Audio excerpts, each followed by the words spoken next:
Joining us now, MS Now Justice and Intelligence reporter Ken Dilanian, MS Now Legal Affairs reporter Fallon Gallagher, MS Now Capitol Hill reporter Michael Schnell, and MS Now senior White House reporter Vaughn Hilliard. Ken, starting with you, Congressman Ro Khanna posted on social media that more Epstein releases could come as soon as this afternoon. We are waiting for that. He also says that he and Republican Thomas Massie and the victims want to see the following. They want to see the FBI witness interviews, which name other men. They want to see the Epstein email seized from his computer, the 60-count draft indictment, and they want the 82-page prosecution memo. Break it down. Just how likely are we to see all of that in a trove dumped sometime today? Dans les archives de la Chambre, tous les votes reportés ne constituent pas nécessairement une simple obstruction. Parfois, ils annoncent un changement d'orientation au sein même du système.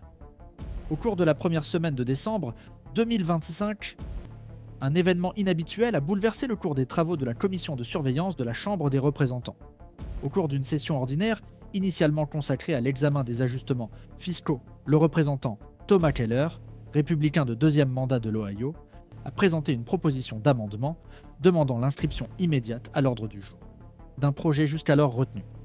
La délibération sur la divulgation intégrale des dossiers judiciaires liés à la succession de Jeffrey Epstein. Ce geste, qui dans d'autres circonstances aurait pu être considéré comme symbolique, était accompagné d'une annexe comportant 37 signatures de membres du groupe républicain, manifestant ainsi leur soutien officiel à la mesure. Cette articulation interne a surpris même les dirigeants du parti, qui s'efforçaient de maintenir le sujet hors de l'ordre du jour. L'impact de cet épisode ne s'est pas limité à ce qui s'est passé dans la salle à ce moment-là.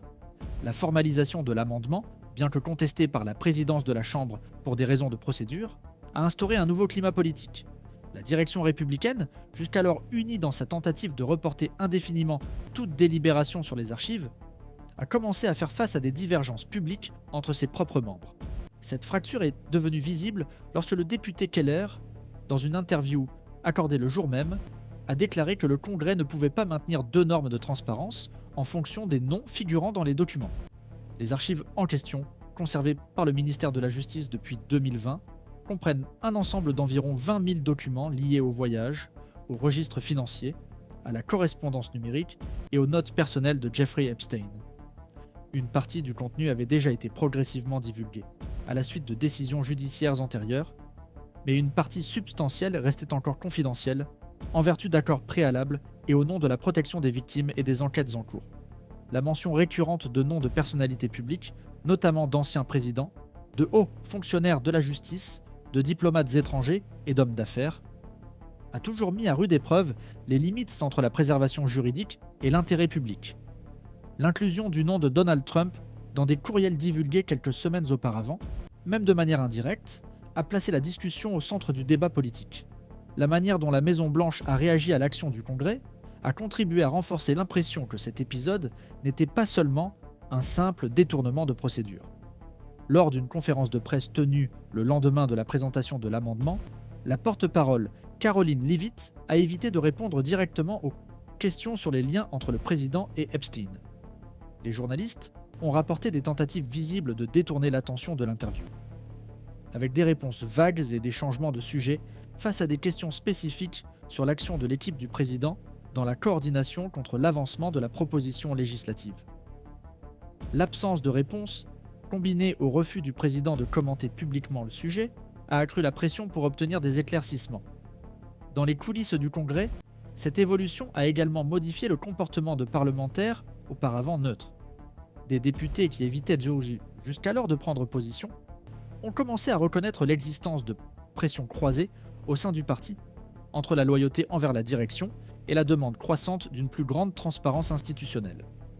Des sources proches du comité de surveillance ont indiqué qu'à la suite de la rupture initiale, 12 autres parlementaires républicains seraient en train de revoir leur position, ce qui pourrait conduire à la réactivation d'un mécanisme peu utilisé, la pétition de décharge, un instrument réglementaire qui permet de forcer l'examen d'un projet de loi indépendamment de la volonté du bureau.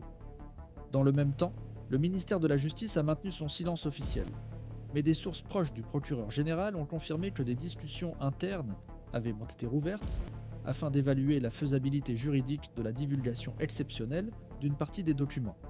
Si le Congrès formalise une demande institutionnelle fondée sur une enquête, Même s'il ne s'agit pas d'une décision automatique, la simple réouverture de ce débat au sein de l'exécutif renforce la pression créée par cet épisode. Le geste du député Keller, qui aurait pu être neutralisé par une réponse technique habituelle, a fini par déclencher une série de mouvements qui échappent au contrôle habituel de la direction du parti. Cet épisode révèle non seulement un différend autour de documents confidentiels, mais aussi un repositionnement des forces institutionnelles face à un sujet jusqu'alors considéré comme trop sensible pour être abordé en séance plénière. La combinaison de documents retenus, de noms de haut rang et de fragments déjà publics, tels que les courriels mentionnant des rencontres entre Epstein et l'ancien homme d'affaires Donald Trump, crée un champ d'instabilité qui se déplace désormais de la sphère judiciaire, vers le centre du Congrès. C'est à ce stade que le scénario prend une ampleur plus large. La question n'est plus seulement de savoir qui figure ou non dans les archives, elle concerne désormais la capacité même du système législatif à traiter des questions qui touchent à la fois des personnalités de l'exécutif, des décisions judiciaires antérieures et des revendications sociales en matière de justice et de transparence. La rupture d'un modèle institutionnel, même partiel, peut signaler que de nouveaux vecteurs de pression sont en cours, qui ne se limitent plus aux disputes partisanes conventionnelles, mais sont liés à une perception croissante que le secret, lorsqu'il est maintenu sans justification claire, cesse de protéger et commence à compromettre. Sur cette chaîne, nous suivons en permanence ce type de réorganisation institutionnelle. Il ne s'agit pas seulement de rendre compte des événements, mais de comprendre comment chaque mouvement modifie, même discrètement, les contours des rouages du pouvoir. À partir de là, ce qui était initialement une réaction isolée, a commencé à fonctionner comme un vecteur de convergence entre différentes instances institutionnelles, avec des effets sur l'architecture procédurale du Congrès. L'initiative lancée par Keller, soutenue par des signatures républicaines, a eu pour conséquence immédiate la réouverture des discussions réglementaires sur l'étendue du pouvoir de l'ordre du jour de la présidence de la Chambre. Les parlementaires de l'aile technique du comité des règles ont commencé à réévaluer les avis précédents, et même en l'absence de déclaration formelle, des sources internes ont indiqué que des projets préliminaires avaient circulé, examinant la recevabilité d'une pétition liée à l'affaire Epstein, ce qui n'était pas arrivé depuis 2017. Ce changement juridique et réglementaire, encore à un stade embryonnaire, montre que le conflit ne se limite plus à la sphère politico-partisane, mais touche directement l'organisation normative du processus législatif. C'est dans ce contexte que le ministère de la Justice se trouve à un tournant procédural. Le bureau du procureur général, sous la pression de parlementaires de différents groupes politiques, a lancé des consultations informelles auprès du service juridique du Congrès sur les limites légales d'une divulgation partielle des archives. Ces communications, bien que non documentées officiellement, ont été confirmées par 2 conseillers législatifs ayant accès aux réunions de coordination entre les pouvoirs. Jusqu'à présent, le bureau du procureur général a choisi d'attendre la décision officielle du pouvoir législatif, mais certains indices laissent penser qu'une demande motivée par des raisons de contrôle, et non uniquement politiques, pourrait légitimer la divulgation d'une partie des documents avant même le vote final. Cette convergence aide à comprendre pourquoi le sujet n'est plus traité comme un simple différend entre parties. En impliquant simultanément des dispositifs réglementaires, des articulations interinstitutionnelles et le concept même de transparence publique, l'affaire Epstein prend les contours d'un test de résistance pour la résilience des structures constitutionnelles. Dans ce processus, le rôle de la presse prend de l'importance, celle-ci adoptant désormais un ton plus technique dans sa couverture du sujet. En privilégiant les analyses sur les impacts procéduraux et l'historique des décisions antérieures, impliquant la confidentialité de documents publics susceptibles d'engager la responsabilité politique. Les éditorialistes de médias, traditionnellement alignés sur le camp conservateur, tels que le Washington Examiner et le National Review, ont publié des articles reconnaissant que le maintien indéfini du secret n'était plus viable dans le cadre des paramètres actuels de responsabilité institutionnelle. Un autre élément qui ajoute à la complexité du scénario est la réactivation par la commission d'éthique de la Chambre d'une procédure interne d'évaluation de l'utilisation des prérogatives réglementaires pour faire obstruction à des questions considérées comme étant d'intérêt public direct. Bien que la procédure soit de nature générique et ne mentionne pas explicitement la question Epstein, sa réouverture au cours de la même période est interprétée comme un signe que le corps législatif tente de reprendre le contrôle sur des dynamiques qui échappent aux rituels traditionnels. Dans ce mouvement, les parlementaires de première législature ont joué un rôle central indiquant une reconfiguration interne des priorités politiques de la nouvelle génération législative. L'évolution même du groupe parlementaire républicain contribue à illustrer ce revirement. Le groupe des 37 signataires de la proposition initiale de Keller a commencé à s'élargir grâce à des articulations entre les cabinets, en particulier après la fuite d'extraits d'une lettre écrite par des survivants liés à l'affaire Epstein et adressée aux membres du Congrès. Ce document, qui souligne l'importance institutionnelle d'une délibération formelle, a été lu par plusieurs parlementaires lors de sessions privées du groupe parlementaire et a contribué à augmenter le coût politique de l'inaction.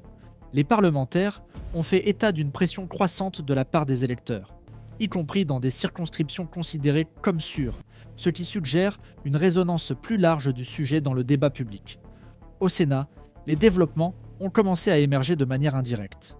Bien que l'ordre du jour officiel n'ait pas encore inclus ce sujet, les dirigeants de la minorité démocrate ont commencé à élaborer, en coulisses, un ensemble de propositions liées à la transparence institutionnelle qui comprend, entre autres, la possibilité d'un accès restreint, sous le contrôle du comité de la justice, à une partie des documents classés secrets. Même si elle n'a pas de force délibérative immédiate, cette mesure pourrait créer des précédents importants et exercer une pression supplémentaire sur la Chambre. L'existence d'un dialogue entre les membres du Sénat et les parlementaires de l'aile dissidente républicaine à la Chambre renforce également l'hypothèse d'une coordination informelle entre les deux chambres en vue de créer une échappatoire institutionnelle face à la paralysie réglementaire de la direction. Ce climat d'expansion convergente a également atteint le pouvoir judiciaire. Les magistrats des tribunaux fédéraux, consultés de manière informelle par les commissions de la Chambre, ont réitéré la validité juridique d'une éventuelle divulgation partielle, à condition que les droits procéduraux des parties mentionnées soient respectés. Certains tribunaux ont même commencé à revoir leurs décisions antérieures de mise sous scellé de documents, compte tenu de la nouvelle conjoncture politique et de l'expression d'un intérêt public qualifié. Au moins 2 demandes de réexamen sont en cours devant les cours d'appel du district de Columbia, avec la possibilité d'une annulation des mesures de confidentialité décrétées en 2022, ce qui pourrait avoir un effet multiplicateur sur d'autres procédures en cours. Dans le même temps, des experts en droit constitutionnel et administratif ont été invités à des auditions techniques au Congrès dans le cadre de commissions thématiques parallèles afin de débattre des fondements juridiques et institutionnels de la divulgation des archives. Les avis présentés jusqu'à présent indiquent qu'il n'y aurait pas d'obstacle formel à la divulgation, à condition que des principes tels que la raisonnabilité, la proportionnalité et la protection des victimes soient respectés. Ces mêmes experts avertissent toutefois que la judiciarisation du processus serait probable si la mesure était adoptée sans un soutien majoritaire clair, ce qui pourrait retarder la décision de plusieurs mois et compromettre la légitimité de sa mise en œuvre. Le contexte qui se dessine est donc celui d'une intersection croissante entre les pressions publiques, la dissidence législative, la disposition technique de l'exécutif et l'évaluation juridique en pleine mutation. Cet entrelacement progressif des forces institutionnelles révèle non seulement la complexité de l'épisode, mais aussi sa capacité à perturber les modèles de stabilité précédemment établis. Dans des analyses comme celle-ci, nous cherchons non seulement à cartographier les faits, mais aussi à interpréter les signes indiquant que certains thèmes, lorsqu'ils émergent, catalysent des dynamiques institutionnelles plus larges. C'est grâce à ce type de lecture qu'il devient possible de suivre en profondeur les mouvements qui opèrent au-delà de la surface politique immédiate. Comme l'indiquent les derniers rapports, la décision d'accélérer l'examen parlementaire des documents liés à l'affaire Epstein a eu des effets qui vont au-delà de la procédure législative formelle. Même si la question reste techniquement en suspens, le simple fait qu'il y ait eu une tentative d'accélérer son examen a provoqué des réactions significatives dans différents domaines du pouvoir institutionnel. Dans le domaine juridique, 2 interprétations se sont dégagées parmi les experts consultés par les commissions législatives. L'une d'elles considère que cette action est un signe de maturité institutionnelle, le Congrès, même divisé en interne, commençant à assumer le rôle de premier plan qui lui revient dans les questions liées à la transparence et au contrôle public. Pour ces spécialistes, l'effort mené par Keller réactive l'un des piliers fondamentaux du système démocratique, la prérogative du Parlement de demander et d'examiner les informations pertinentes pour le contrôle des autres pouvoirs. L'autre groupe, cependant, adopte une position plus prudente. Selon lui, La décision d'aller de l'avant avec une procédure hors des canaux traditionnels peut générer une instabilité dans l'ordre institutionnel, surtout si ce type d'action est légitimé par des circonstances spécifiques. Le problème identifié ne réside pas dans les documents eux-mêmes, mais dans l'érosion des accords procéduraux, qui garantissent l'équilibre entre les pouvoirs. Selon cette interprétation, permettre à la pression publique ou au contexte politique de modifier les critères préalablement établis peut compromettre la solidité normative et ouvrir la voie à des précédents difficiles à contenir à l'avenir. Le conflit d'interprétation porte donc moins sur le contenu des registres que sur la manière dont le système institutionnel réagit aux situations de pression. Pour une partie des juristes, le devoir de transparence devient obligatoire lorsqu'il y a des indices d'omission ou de négligence de la part des administrations précédentes. D'autres avertissent que cette même logique peut être utilisée comme un outil de dispute politique, affaiblissant la crédibilité de l'argument de l'intérêt public. Le risque, souligne-t-il, réside dans la possibilité que l'idée de transparence soit invoquée de manière sélective, en fonction des intérêts momentanés des groupes en conflit. En ce qui concerne la possibilité d'une divulgation partielle des documents, les pronostics divergent également. Certains analystes estiment que la révélation de nouveaux noms directement liés à l'affaire pourrait modifier considérablement la configuration interne des forces en présence, surtout si elle concerne des acteurs encore actifs sur la scène institutionnelle. D'autres prévoient en revanche que l'impact sera plus limité, car la diversité des implications, couvrant de multiples spectres idéologiques, tend à favoriser une sorte de compensation mutuelle, diluant les conséquences pratiques et déplaçant l'attention vers des disputes discursives. Malgré les divergences, il existe une perception commune. Tout degré de divulgation réorientera le débat public vers des thèmes plus profonds, tels que les limites du secret d'État, la responsabilité des personnalités publiques après l'exercice de leurs fonctions, et la manière dont l'État enregistre et revisite sa propre histoire. Au sein du pouvoir judiciaire, en particulier dans les sphères supérieures, le moment est à la retenue. Les magistrats des tribunaux fédéraux, consultés à titre confidentiel, ont exprimé leur inquiétude quant à la possibilité d'une judiciarisation à grande échelle si le pouvoir législatif approuvait une proposition de divulgation forcée. La principale crainte est que la Cour suprême soit appelée à arbitrer une question qui, à l'origine, relève du domaine politique. Pour certains membres de la Cour, ce type de déplacement fonctionnel affaiblit le principe de la séparation des pouvoirs et augmente le risque de compromettre la légitimité du pouvoir judiciaire face à des questions dont la complexité ne se résume pas au texte de loi. Au sein de l'exécutif, la position reste ouverte. Des sources haut placées, au sein du ministère de la Justice, indiquent que la stratégie dominante consiste à attendre une décision définitive du Parlement avant toute déclaration officielle.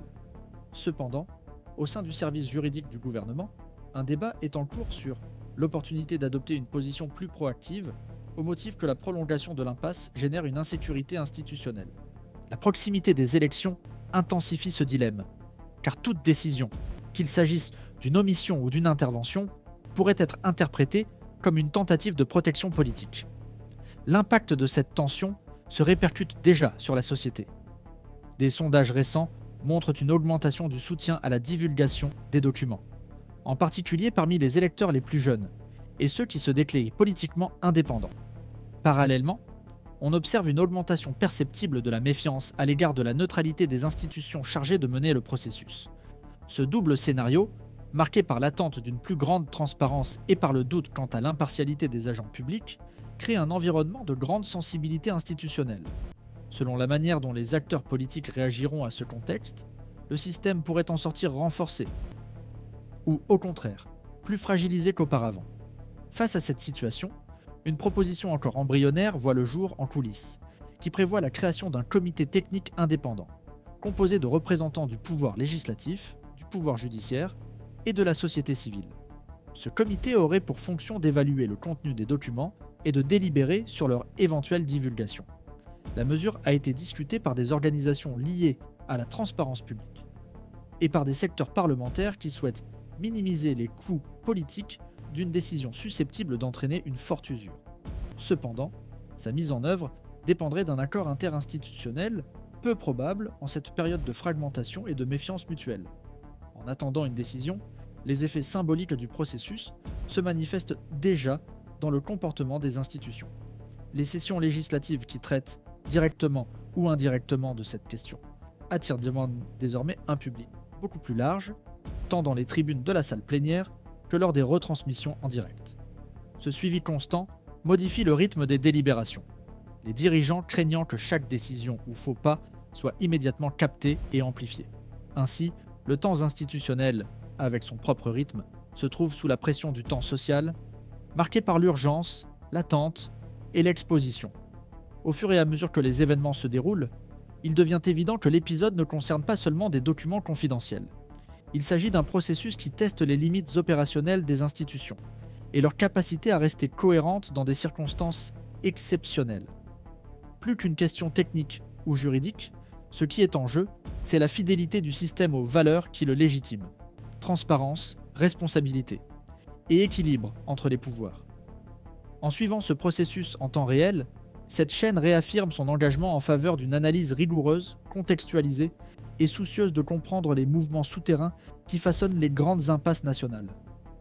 Dans un environnement saturé de bruit, nous continuons à offrir de la densité.